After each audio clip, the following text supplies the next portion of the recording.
What's the most important thing to learn at school? Some people may say knowledge, but that's so available online nowadays.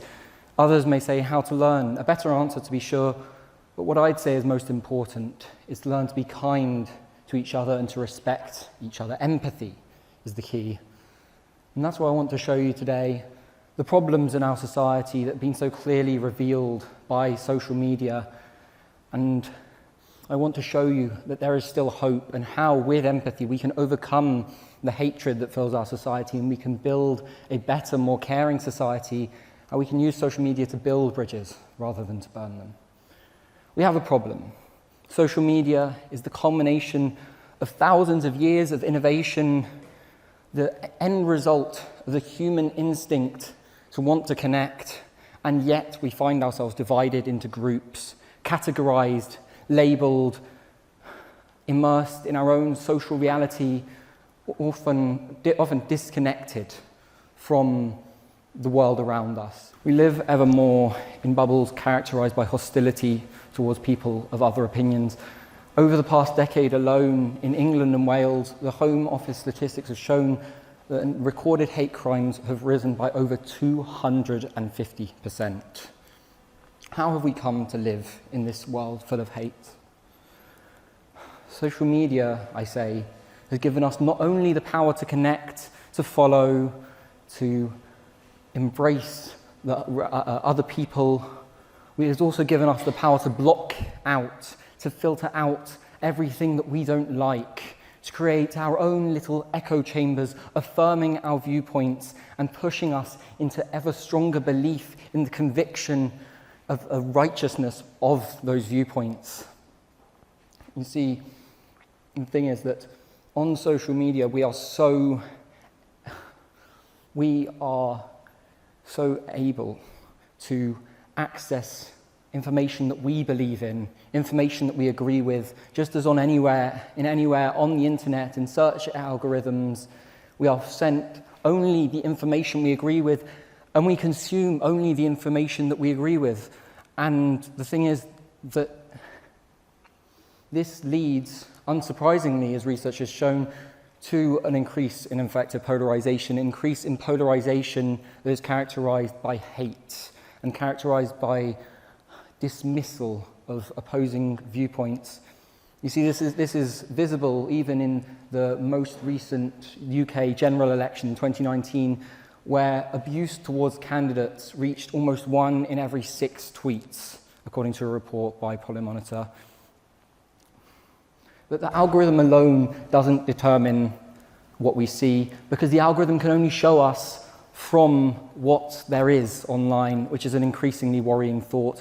As more and more people chase the monetization schemes that different platforms have introduced, misinformation and disinformation thrive on social media, while regulators are often helplessly overwhelmed by the waves of hatred, the waves of misinformation, that they are often unable to catch that post before it goes viral, before the damage is done, and that leads to polarization, it leads to distrust, it leads to doubt, that pushes people apart to the point of dehumanization, where people are able to say to each other, "Oh, you lying commie, you fascist liar," with some expletive.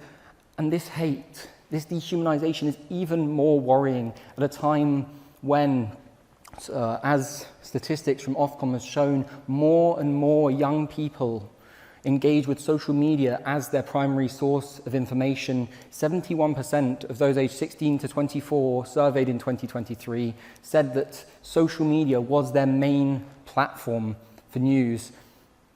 Social media can be a wonderful place, but it's too easy to press that block button when we disagree, too easy to cut ourselves off and to form our own little echo chambers. So what's the solution?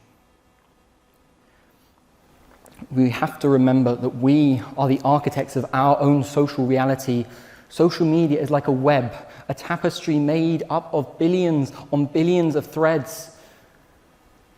But if we weave our connections, our threads, only between the few pillars, the few people we trust, the few people who align with our worldview, we end up creating a web that is small and disconnected from the greater picture. It's weak. We have to embrace other communities. We have to weave our web, our embroidered little patchwork, together with patches of other colors, of other textures, groups of other opinions, of other viewpoints, because it is only then that we can create a vibrant and strong society. We need to stop grouping people, because it's too easy on social media to look at someone and to then put them into a box, to try to categorize, to look at them and to say, you're in this box and I can ignore you over there. And that's not right, because when we put people into boxes, when we label people, we are intrinsically giving them a value, and everyone has their own unique perspective. No one is one thing. Everyone is a jigsaw puzzle. When you look at someone, you have to realize that they have so many different characteristics. They are made up of so many tiny parts of their character that make them who they are, that determine their viewpoints, and we have to understand, we have to take the steps to realize that everyone may be part of a multitude of communities, but that isn't all they are. Everyone is a unique human being with unique perspectives and unique life experiences that determine those perspectives. And we don't only need to shift our perspectives from looking at people as part of communities to looking at them as individuals. We also need to take a walk in other people's shoes, because empathy is the only way we'll be able to overcome the hatred that fills our society. Because once you've taken a walk in someone else's shoes, it's very hard to pretend that whatever they have to say is invalid. There are many different types of empathy, and the empathy I want to talk to you about today is cognitive empathy, which is simply the ability to understand another's viewpoint. I'm not asking you to agree. I'm not asking you to share people's opinions. I simply want you to accept that people can have different opinions. When you look online, it is too easy to put people into boxes and to say, oh, their opinion doesn't matter. But we have to recognize that every opinion you see out there, everything that you see online is there because it follows someone's worldview. It fits somewhere, and we cannot just dismiss it, dismiss people, dismiss opinions as useless because we don't agree with them. There has been a common idea that seems to have arisen that because of the content of someone's character, they can no longer be allowed an opinion, and that is so damaging, because when we believe that someone's character can invalidate their right to have a viewpoint, we invalidate so many viewpoints. We invalidate opposing viewpoints, and we cut ourselves off from that diversity that we have in society. And the thing is that really, in society, we need the diversity that we see, the diversity of opinion. I don't want you to agree. I don't want you to look online to see these posts and to say, oh, I have to agree with them. You don't. You simply have to look at them. When you see something you disagree with online, don't just scroll past. Don't just ignore it. Don't just file it away as something that you can't agree with. Look at it and think, what was the reason behind it? Why did the poster post it? Because everyone is coming from somewhere. Everyone has a reason for what they're saying. And in order to create a less hate-filled society, we need to take the steps to understand where people are coming from. We need to understand that people can come from somewhere.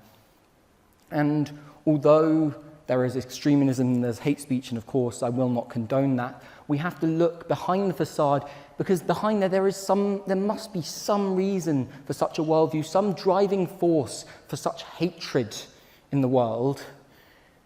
And we have to see that, we have to combat it and overcome it, not by hatred, by name-calling, by pushing someone away. We have to overcome it through learning, through education, and through conciliation, because it's only then that we can truly create a society where people care about each other. Because it's too easy nowadays to be a pessimist, to assume bad faith, to dismiss someone's worldview, dismiss what they're saying simply because you cannot agree and you cannot see. And we need to overcome that. Because here at HABS, we are often asked, how do we make a profound impact on the world? And I say we make a profound impact on the world by making a profound impact on every single person around us. And how do we make that profound impact on every single person around us?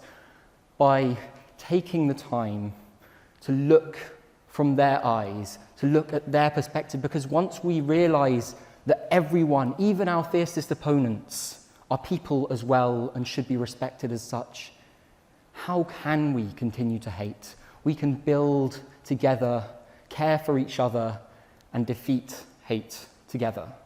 Thank you.